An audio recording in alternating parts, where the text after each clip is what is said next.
KBR Prime, podcast for curious mind.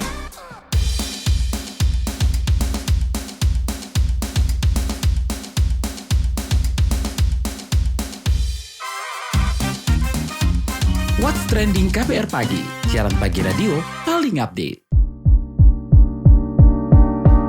Halo semuanya, kamu mendengarkan What's Trending edisi khusus yang hadir setiap Jumat. Bareng Lea Baneza kita mau ngobrolin evaluasi mudik 2024. Libur Lebaran 2024 sudah selesai. Para pemudik sudah kembali ke aktivitas semula setelah sebelumnya berhasil selamat menerjang arus mudik dan arus balik. Ini bukan perkara enteng ya, tapi punya resiko besar. Mengingat ada 190-an juta lebih pemudik tahun ini yang berbondong-bondong pulang ke kampung halaman. Jumlah ini lebih banyak 50% dibanding tahun lalu.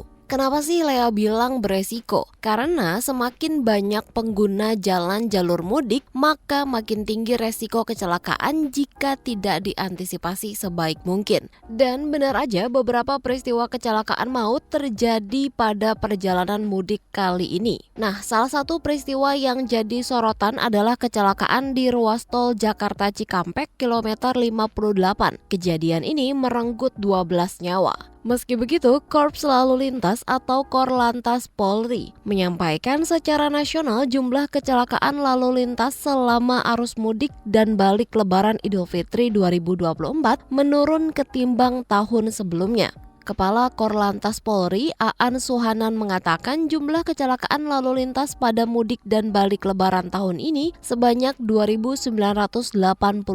Itu artinya menurun 13%. Kemudian yang meninggal juga turun 17% dibanding tahun lalu, menjadi 429 orang. Akan tetapi, jangankan ratusan, satu nyawa yang hilang itu sudah terlalu banyak. Lantas apa yang perlu dievaluasi agar ini tidak terjadi lagi hingga ke depan benar-benar terwujud zero accident di momen mudik seperti ini? Kita mau bahas bareng News Editor KBR Wahyu Setiawan usai jeda. What's Trending KBR Pagi, siaran pagi radio paling update. Newsbeat. Ex-Presiden Amerika Serikat Donald Trump dikabarkan tertidur selama sidang tingkat pertama di Manhattan untuk kasus pemalsuan catatan bisnis yang berkaitan dengan uang tutup mulut kepada bintang film dewasa Stormy Daniels. Jurnalis Reuters Jack Quinn melihat Trump bersandar dengan tangan terlipat dan mata tertutup selama beberapa menit. Sedangkan jurnalis New York Times Maggie Haberman melaporkan Trump menjatuhkan kepala selama hakim mengungkap argumen-argumennya. Namun tim kampanye Trump membantah kabar tersebut dan menuduh para jurnalis menyebarkan berita bohong. Dalam kasus ini, Trump diduga memberikan sejumlah uang kepada mantan pengacaranya, Michael Cohen, untuk menutup mulut Daniels mengenai hubungannya dengan sang aktris di masa lalu. Sebagian arsip sejarah di Denmark rusak sebagai imbas kebakaran bursa saham lama di Copenhagen. Kepala Pemadam Kebakaran Copenhagen mengatakan separuh bangunan yang didirikan pada 1625 itu hancur terbakar. Meski begitu, beberapa lukisan bersejarah mampu diselamatkan dari bangunan bergaya Renaissance Belanda itu. Semisal lukisan karya seniman Denmark Peter Severin Krøyer tahun 1895. Menanggapi kabar ini, Perdana Menteri Mette Frederiksen menyatakan sepotong sejarah Denmark sedang terbakar dan tidak bisa tergantikan. Kebakaran ini pun digambarkan sebagai bencana terbesar lantaran 400 tahun sejarah budaya sedang terbakar. Bank Inggris Lloyds Bank menyatakan 3.000-an penggemar Taylor Swift dikabarkan mengalami penipuan jelang penyelenggaraan The Eras Tour di Inggris Juni mendatang. Diperkirakan penipuan terjadi sejak Juli 2023 dengan total kerugian mencapai 1 juta pound sterling atau lebih dari 20 miliar rupiah. Melansir AFP, penipuan rata-rata berasal dari iklan atau unggahan palsu di Facebook. Dilaporkan penipu membuat grup tidak resmi di media sosial dan menjadikan grup tersebut sebagai wadah pembelian tiket konser The Eras Tour.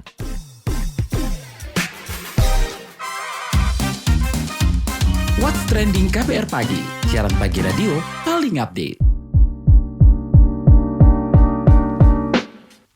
Balik lagi di What's Trending edisi khusus setiap Jumat. Topik kita kali ini evaluasi mudik 2024. Nah, Lea udah bareng Wahyu nih. Wahyu, gimana nih kabar mudik kemarin? Sehat kan?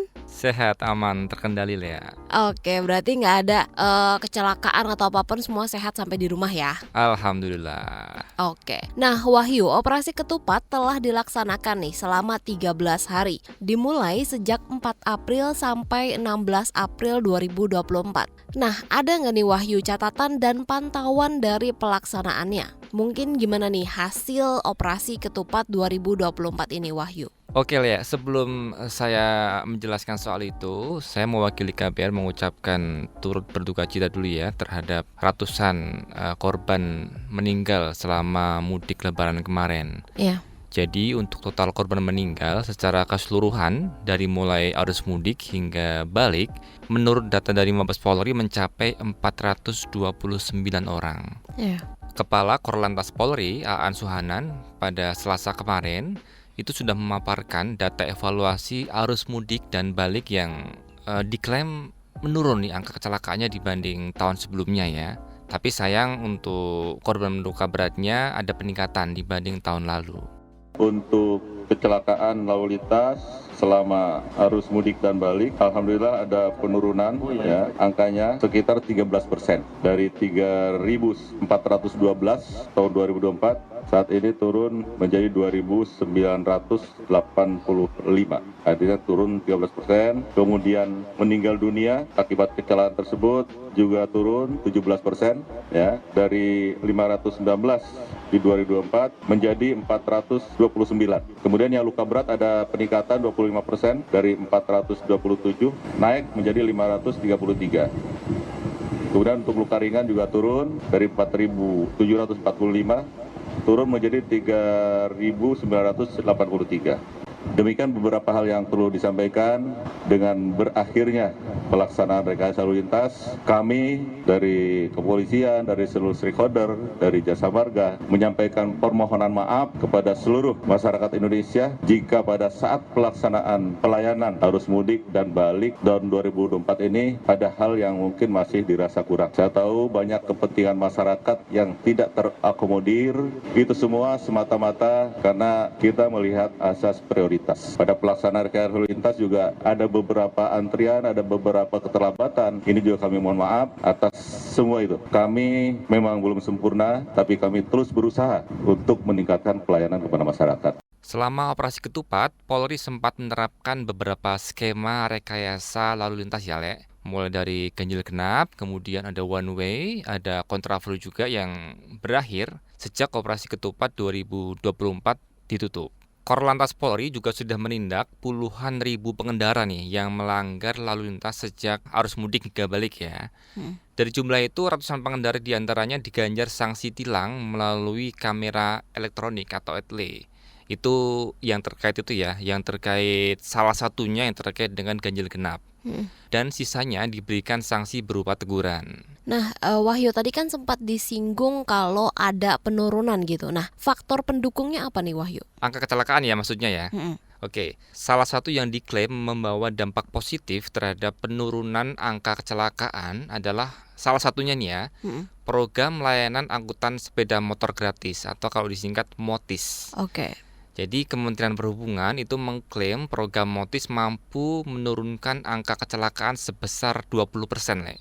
Oke. Nah, klaim itu disampaikan Direktur Angkutan Jalan di Kemenhub, Soeharto, pada Senin lalu.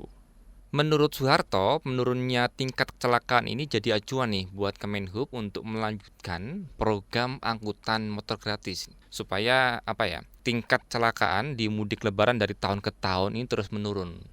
Kalau bisa ditekan supaya nggak ada gitu ya. Oke.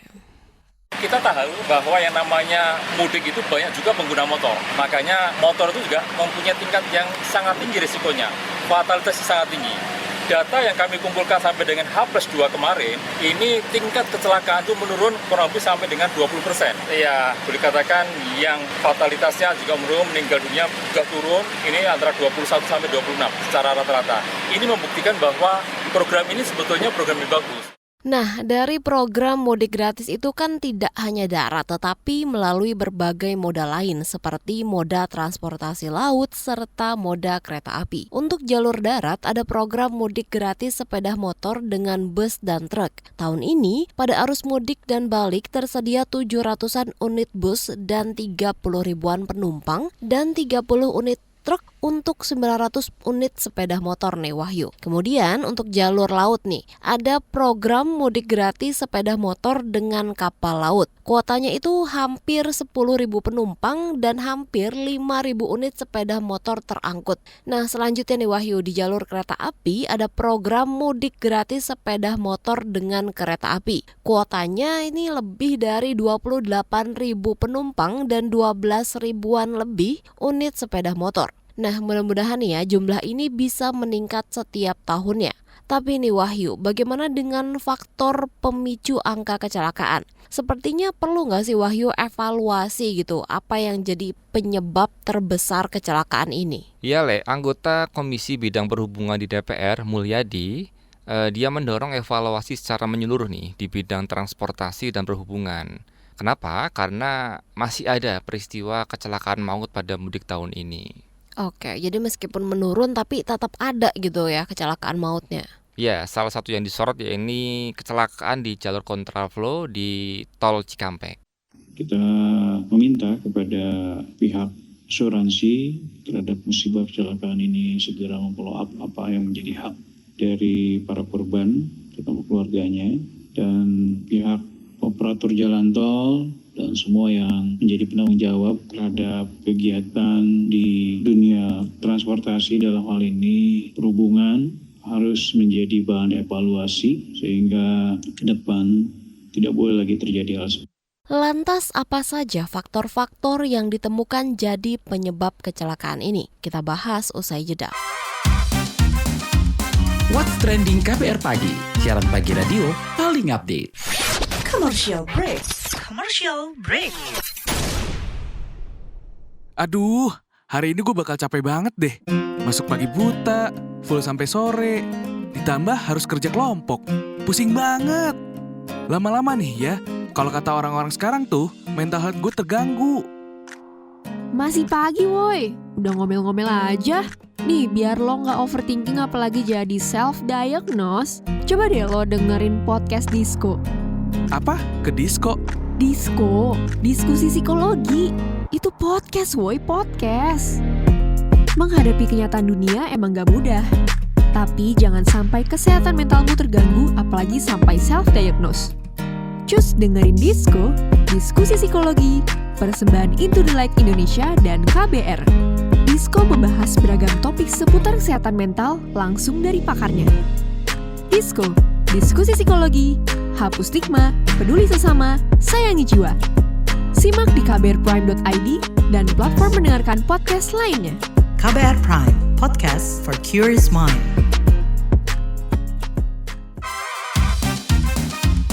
What's Trending KBR Pagi, siaran pagi radio paling update.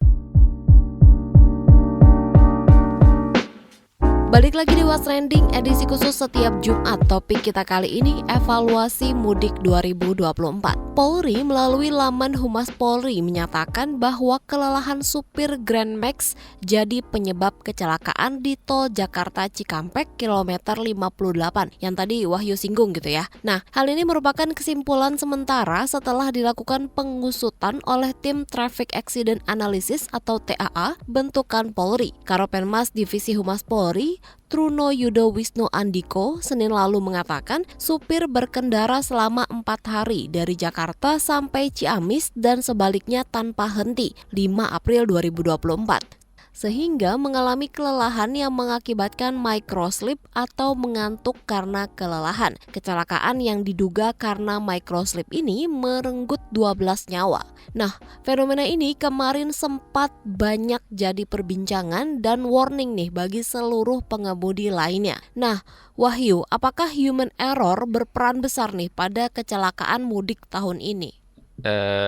Sepertinya iya ya, karena saya juga sebagai pemudik ketika mengalami kondisi yang mulai mengantuk itu konsentrasi pasti akan menurun. Sehingga Polri itu berulang kali mengedarkan imbauan agar setelah mengendara selama 4 jam wajib beristirahat minimal atau maksimal 30 menit. Jadi itu sangat efektif sebetulnya untuk mengurangi angka kecelakaan. Oke. Kemudian kalau dari pengamat transportasi Masyarakat Transportasi Indonesia atau MTI, Joko Setiowarno, dia juga berpikir demikian. Menurutnya kecelakaan di periode Lebaran hampir semuanya disebabkan oleh pengemudi yang kelelahan nih dan mengantuk atau yang tadi Lea sebut ya microsleep. Nah, senada dengan Joko, Dewan Pengawas Road Safety Association atau RSA, Rio Octaviano, juga berpendapat demikian. Resiko terbesar berkendara saat mudik atau balik itu sebetulnya satu, dan itu datanya sudah ada di Korlantas itu. Bahkan teman-teman di Korlantas juga mengatakan bahwa faktor pemicu kecelakaan terbesar itu adalah dari human behavior. Jadi resiko terbesar berkendara saat mudik atau balik itu adalah human ya, gitu ya. Di situ banyak faktor. Kesalahan terbesar orang saat melakukan perjalanan mudik dan balik itu adalah ketika mereka enggan untuk mematuhi aturan lalu lintas, enggan untuk aware terhadap badannya sendiri, enggan untuk membenahi kendaraannya sendiri. Jadi itu sebetulnya kesalahan terbesar dari beberapa kecelakaan di depan. Jadi human behavior ini memang menjadi hal yang terdepan. Contoh yang paling simpel adalah orang sudah sangat biasa gitu ya untuk melanggar aturan lalu lintas. Jadi ketika dimanapun dia berada, dimanapun dia berkendara, kebiasaan itu akan tetap terbawa, either itu dia sadar atau tidak. Nah, Wahyu, soal angka kecelakaan yang disebutkan menurun itu, apakah sudah dinilai cukup baik bagi para pengamat? Ya tentu belum ya Le ya, karena masih ada korban jiwa di jalan raya ya. Ada juga korban yang luka berat maupun ringan. Jadi pengamat transportasi Joko Setiowarno berkomentar soal masih tingginya nih kasus kecelakaan mudik tahun ini. Apapun korban yang meninggal juga itu nyawa, karena kecelakaan itu bisa menyebabkan kemiskinan. Apalagi menjadi korban adalah kepala rumah tangga. Sekarang yang penting bagaimana kampanye keselamatan terus-menerus, melihat fenomena pengemudi yang mengantuk ini menjadi persoalan tersendiri di dalam pembinaan para sopir angkutan umum, termasuk juga angkutan pribadi. Jadi benar-benar diperhatikan asupannya, makanan para pengemudi, kemudian tempat istirahat pengemudi, ya, waktu istirahatnya harus dilakukan pengawasan lebih ketat lagi. Terus apa nih Wahyu yang mesti dilakukan? Yang pertama, pemerintah perlu ya mengakui jika ada kesalahan selama arus mudik dan balik lebaran. Itu salah satunya disampaikan Dewan Pengawas Road Safety Association Rio Octaviano. Dan dia juga mendesak pemerintah melakukan evaluasi secara menyeluruh. Paling tidak pemerintah bisa melakukan evaluasi dan dengan lapang dada dan harus dengan secara kesatria mengakui kesalahannya. Karena kalau tidak mengakui kesalahannya, ini bisa fatal ke dalam perbaikan ke depannya gitu ya. Jadi itu akan menyulitkan sebuah perbaikan apabila tidak mengakui kesalahannya. Jadi kami berharap terkait dengan kejadian kilometer 58 ini, kami sangat berharap pemerintah membuka diri, siapapun itu, instansi manapun itu, berbesar hati dengan kesatria mengakui kesalahannya, sehingga dari kesalahan itu, dari cambukan itu, hasil atau result dari analisa ke depannya bisa akan jauh lebih tajam. Karena kalau misalnya orang tidak merasa bersalah ke depannya, apapun itu resultnya akan sangat buruk gitu ya. Karena ya tidak maksimal gitu ya resultnya. Sementara itu pengamat transportasi Joko Setiowarno juga memberikan rekomendasi soal evaluasi ya arus mudik dan balik lebaran tahun ini. Peristiwa mudik itu pasti tidak membuat pemudiknya menjadi nyaman. Mesti terjadi keterlambatan sampai tujuan karena infrastrukturnya disediakan itu tidak untuk kondisi normal. Jadi mesti terlambat. Yang penting pada saat mudik itu keselamatan bukan kecepatan. Sehingga keselamatanlah menjadi hal yang utama, mendapat prioritas, juga keamanan.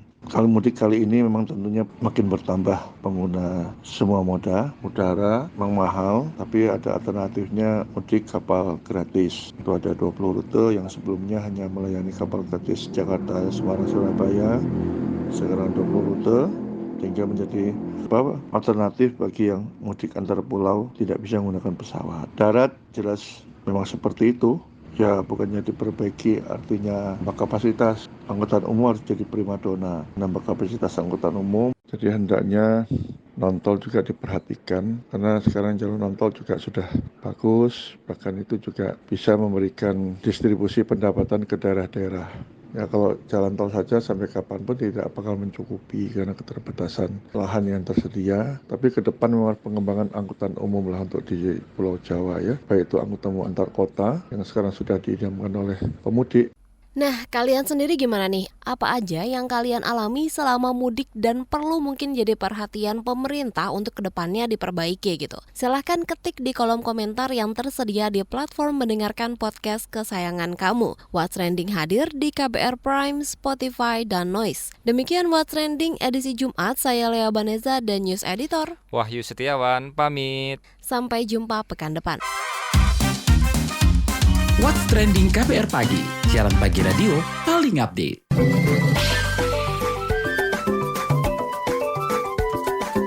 WhatsApp Indonesia. WhatsApp Indonesia kita mulai dari Jakarta. Deputi Bidang Perlindungan Khusus Anak Kementerian Pemberdayaan Perempuan dan Perlindungan Anak Nahar mengungkap proses pembuatan peraturan presiden tentang perlindungan anak dari game online. Nahar mengatakan progresnya sudah sampai harmonisasi antar kementerian, lembaga, dan pemerintah daerah. Peraturan ini dibuat untuk merespon maraknya kriminalisasi di ranah game online. Beberapa kasus yang jadi concern adalah kekerasan, pornografi, pelecehan seksual, dan perundungan anak. Nahar menganggap kekerasan di game online sangat penting dan berpengaruh pada mental dan perilaku anak, sehingga pemerintah dianggap perlu mengawasi konten-konten game online. Selanjutnya ke Sulawesi Utara.